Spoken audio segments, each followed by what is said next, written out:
Hi friends, આજે આપણે નવું પ્રકરણ 15 સંભાવનાનો અભ્યાસ કરવાનો છે. આજનો વિડિયો છે આપણો ઇન્ટ્રોડક્શન નો રહેશે. ઓકે, સામાન્ય માહિતી જે સંભાવનાની હોય એ રહેશે. અને આ વિડિયો છે તમારા માટે ખૂબ જ અગત્યનો છે. બરોબર છે? આની અંદર સૂત્રો ને એવું બધું લેવાનું છે. હવે મિત્રો, તો સંભાવના એટલે શું? તો કે સંભાવના એટલે એનો સામાન્ય અર્થ શક્યતા એવો થાય. શક્યતા એવો શબ્દ તો આપણે વ્યવહારમાં વારંવાર ઉપયોગમાં લેતા જ હોઈએ છીએ. બરોબર છે? એક સંભાવનાનું આપણે ઉદાહરણ લઈએ એટલે તમને સમજાઈ જાય કે અત્યારે ચોમાસાની સીઝન છે. અત્યારે જુલાઈ માસ ચાલે છે. તો જુલાઈ માસની અંદર હવામાન વિભાગ વાળાએ વરસાદની આગાહી કરી. આખા માસની અંદર એને 5 વખત આગાહી કરી કે આગલા 3 દિવસમાં ભારેથી અતિ ભારે વરસાદ આવવાની સંભાવના છે. બરોબર છે? પણ એ આગાહી કરે એટલે વરસાદ ચોક્કસ આવે જ એવું શક્ય નથી. ઘણી વખત એવું બને કે ભાઈ વરસાદની આગાહી કરી હોય છતાં પણ વરસાદ નથી આવતો. બરોબર છે? તો એ આગાહી કરી હોય અને આગાહી સાચી પડી હોય એની સંભાવના કેટલી? તો કે એ ગણતરી કરવા માટે શું જોવાનું? તો કે જુલાઈ માસમાં એને દાખલા તરીકે 5 વખત આગાહી કરી છે. એ 5 વખત આગાહી જે કરેલી છે એમાંથી 4 વખત એની આગાહી સાચી પડી છે. બરોબર છે? તો એની સંભાવના શું મળે? તો કે સંભાવના એની મળે, એની કુલ આગાહી કેટલી વખત કરી છે? તો કે 5 વખત. એમાંથી સાચી કેટલી વાર પડી છે? 4 વખત. તો એની સંભાવના કેટલી મળી સાચી પડવાની? 4/5, અથવા તો આનો ભાગાકાર કરી નાખો તો 0.8. તો આ પ્રમાણે તમારે સંભાવનાના દાખલા ગણવાના થશે. તો સંભાવનાનો અર્થ ક્લિયર થઈ ગયો. બરોબર છે? એ છતાં આપણે હજી એકવાર વ્યાખ્યા છે જોઈ લઈએ. ઓકે, વ્યાખ્યા છે એની કોઈ પણ ઘટનાની સંભાવના એટલે તે ઘટના માટેના પ્રયત્નોની સંખ્યા અને પ્રયોગના પ્રયત્નોની કુલ સંખ્યાઓનો ગુણોત્તર. એને સંભાવના કહેવાય. એ ઘટના બને એ માટેના પ્રયત્નોની સંખ્યા, એટલે કે આગાહી સાચી પડે એ માટેના પ્રયત્નોની સંખ્યા. તો આગાહી કેટલી વાર પડી? સાચી પડી છે 4 વાર. અને પ્રયોગના પ્રયત્નોની કુલ સંખ્યા, કુલ કેટલી વખત આગાહી કરી છે? તો કે 5 વખત. બરોબર છે? એ બેયનો ગુણોત્તર એટલે એને સંભાવના કહેવાય. બરોબર છે? સંભાવના શોધવા માટેનું આ સૂત્ર છે. આને વચાય P of A. P એટલે શું થાય? તો કે P એટલે સંભાવના. સંભાવનાને અંગ્રેજીમાં પ્રોબેબિલિટી કહેવામાં આવે છે. એટલે એનો આપણે અહીંયા P લીધો. બરોબર? એનું સૂત્ર છે ઘટના A ઉદ્ભવે તે માટેના પ્રયત્નોની સંખ્યા છેદમાં કુલ પ્રયત્નોની સંખ્યા. દરેક વખતે દાખલા ગણતી વખતે આપણે આવડું મોટું સૂત્ર નહીં લખીએ. એને ટૂંકમાં લખાય m ના છેદમાં n. ઓકે, જ્યારે આપણે દાખલાઓ ગણશું ત્યારે આવડું મોટું સૂત્ર નહીં લખીએ. સૂત્ર ટૂંકમાં લખશું P of A બરાબર m ના છેદમાં n. ઓકે, હવે એના ખૂબ જ મહત્વના ગુણધર્મો છે કે તમારી પરીક્ષામાં 2 માર્કમાં પૂછાશે. અને મિત્રો, આ તમને એક વાત કીધું કે આ 15મું ચેપ્ટર સંભાવના છે એ તમારા 10મા ધોરણમાં પણ છે. અને 10મા ધોરણમાં કંઈ વિશેષ નથી. જે 9મા ધોરણમાં છે ને એ જ 10મા ધોરણમાં છે. બાકીના બધા ચેપ્ટર છે એમાં કંઈક નવીન વિશેષતા વાળું આવે છે, પણ આમાં કંઈ નહીં. જે 9મા ધોરણમાં સંભાવના છે એ જ તમારે 10મા ધોરણમાં રહેશે. કંઈ ફેરફાર નથી. એટલે 9મામાં તમે વ્યવસ્થિત ભણી લેશો તો 10મામાં આ ચેપ્ટરની ટેન્શન તમારે નહીં રાખે. ઓકે, તો આપણે સંભાવનાના ગુણધર્મો જોઈએ. ચોક્કસ ઘટનાની સંભાવના 1 છે. કોઈ પણ ઘટના છે એ ચોક્કસ હોય તો એ ચોક્કસ ઘટનાની સંભાવના હંમેશા 1 હોય. તો મિત્રો, તમે કહેશો કે ચોક્કસ ઘટના કોને કહેવાય?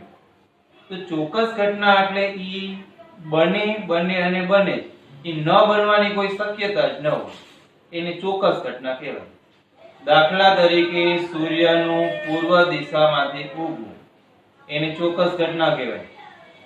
સૂર્ય ઉગે એટલે એ પૂર્વ દિશામાંથી જ ઉગે, બાકી એકેય દિશામાંથી ન ઉગે. તો એ ઘટનાને ચોક્કસ ઘટના કહેવાય અને એની સંભાવના કેટલી હોય? 1. સમજાઈ ગઈ ચોક્કસ ઘટના? એના પછી અશક્ય ઘટનાની સંભાવના 0 છે.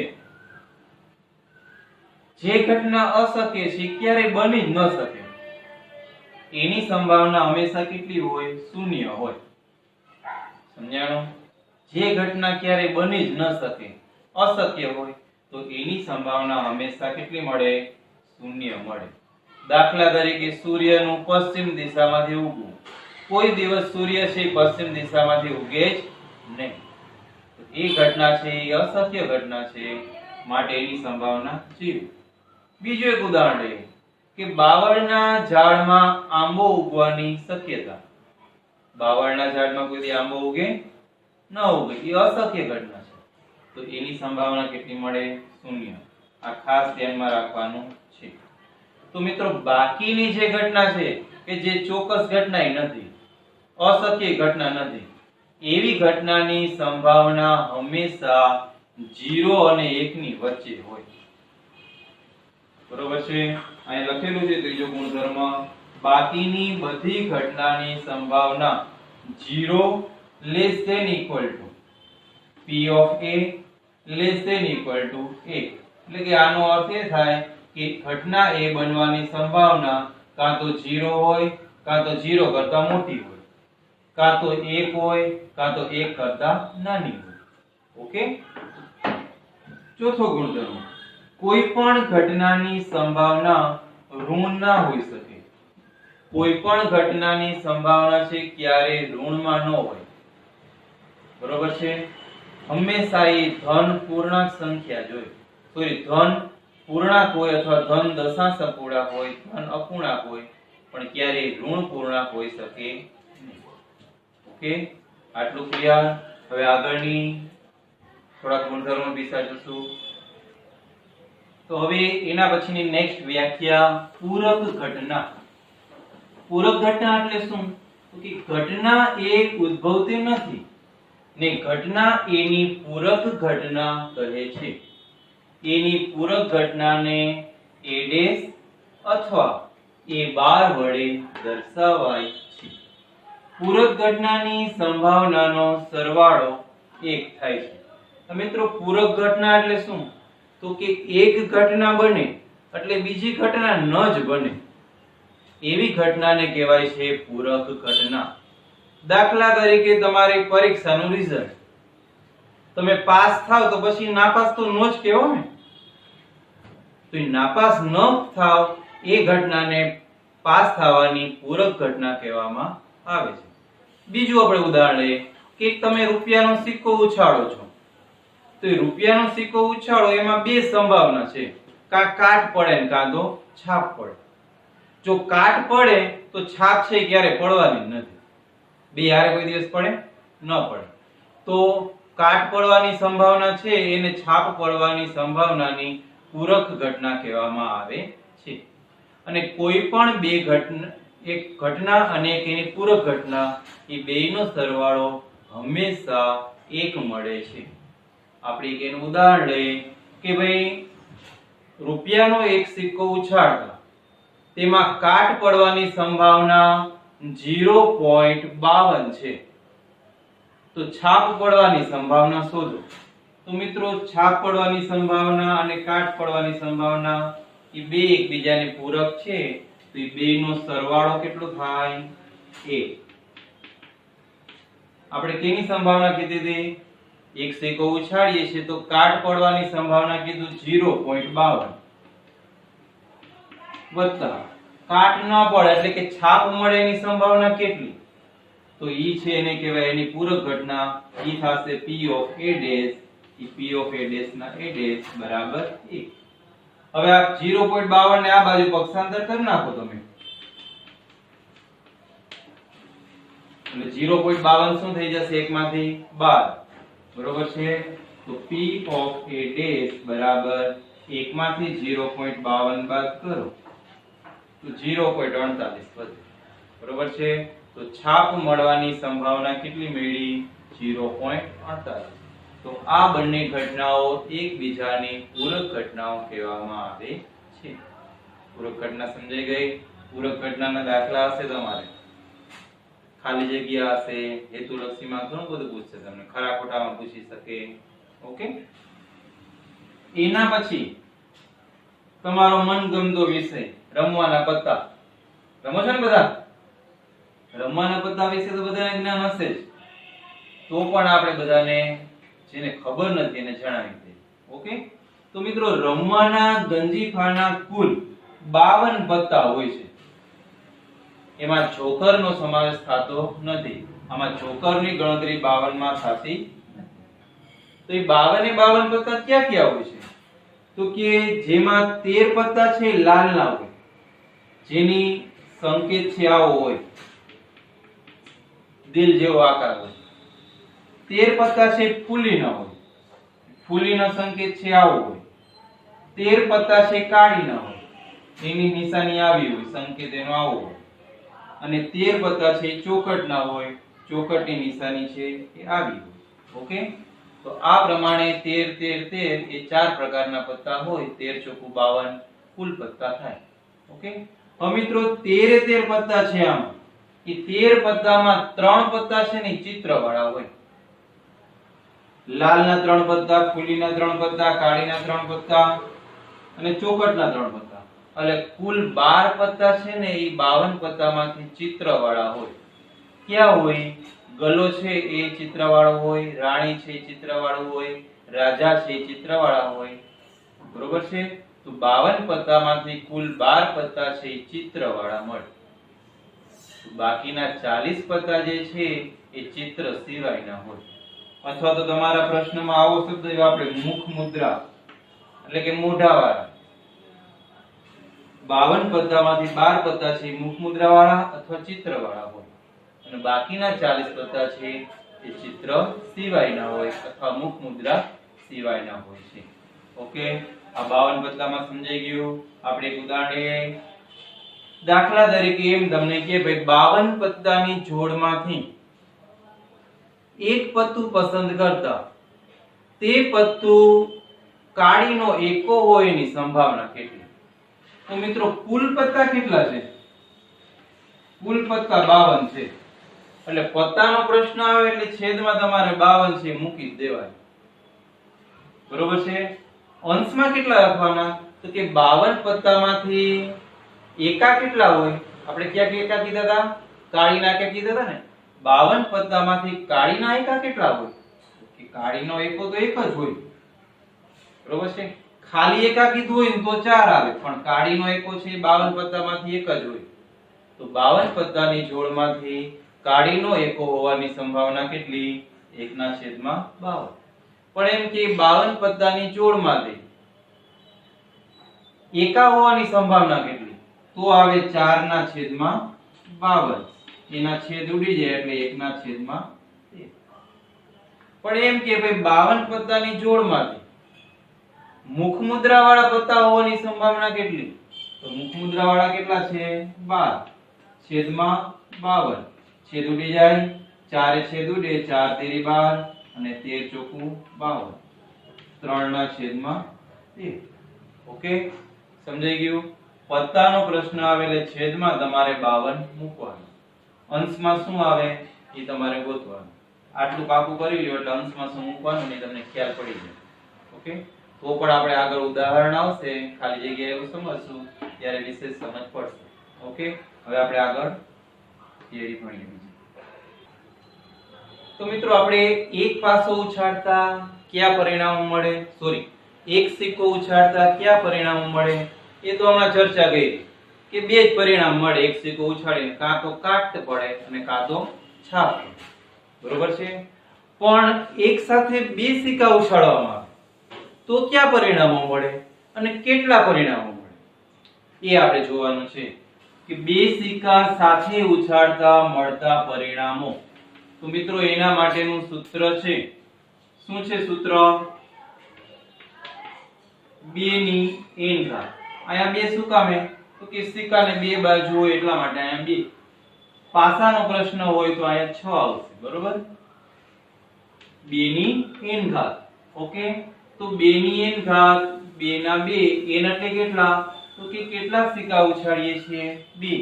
તો n ની જગ્યાએ આપણે લખશું 2. 2 ની 2 ઘાત એટલે 4. તો મિત્રો બે સિક્કા સાથે ઉછાળતા મળતા પરિણામોની સંખ્યા કેટલી છે? 4.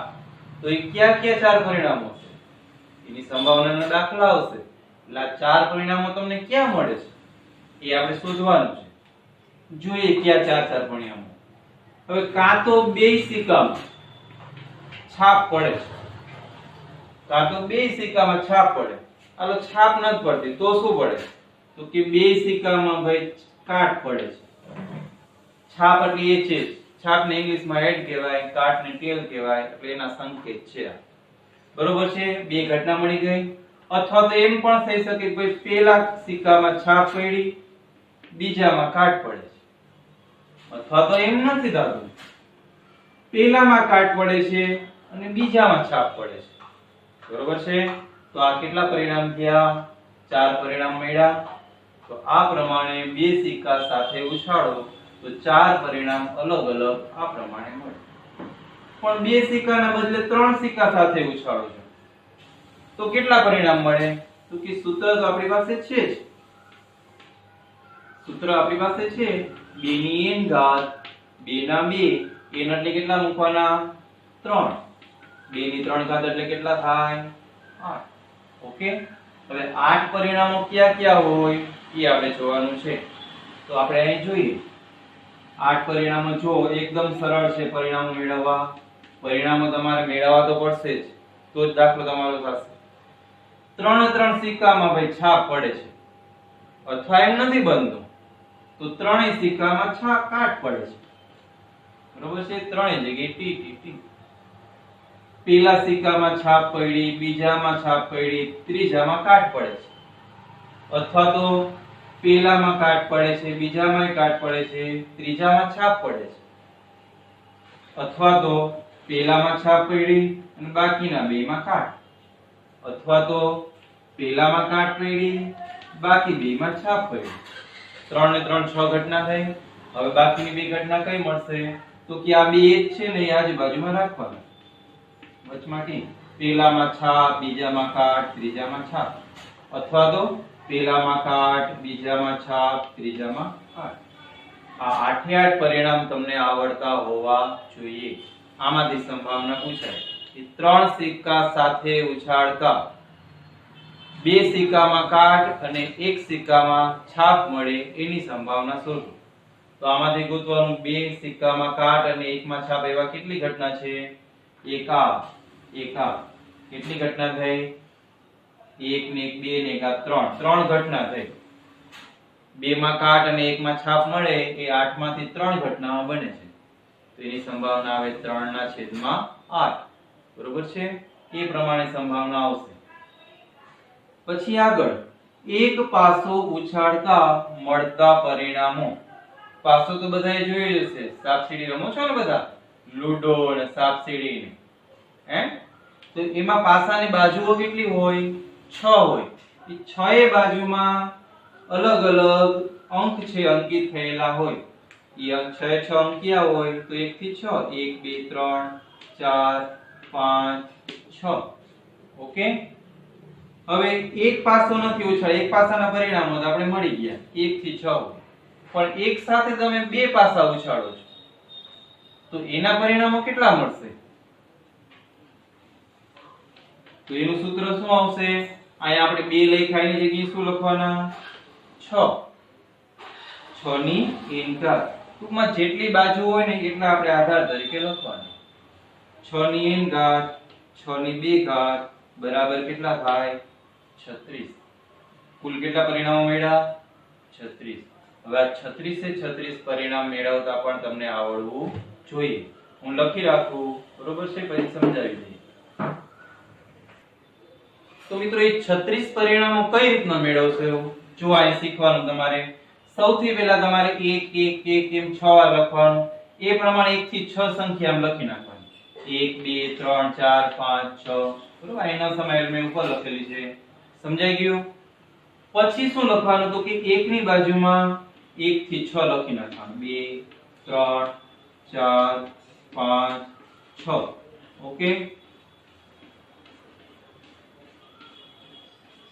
ચાલો આ 6 ઘટના થઈ ગઈ એ જ પ્રમાણે ફરીથી અહીં 6 સુધી લખી નાખો દરેક જગ્યાએ એ પ્રમાણે 6 સુધી લખી નાખવાનું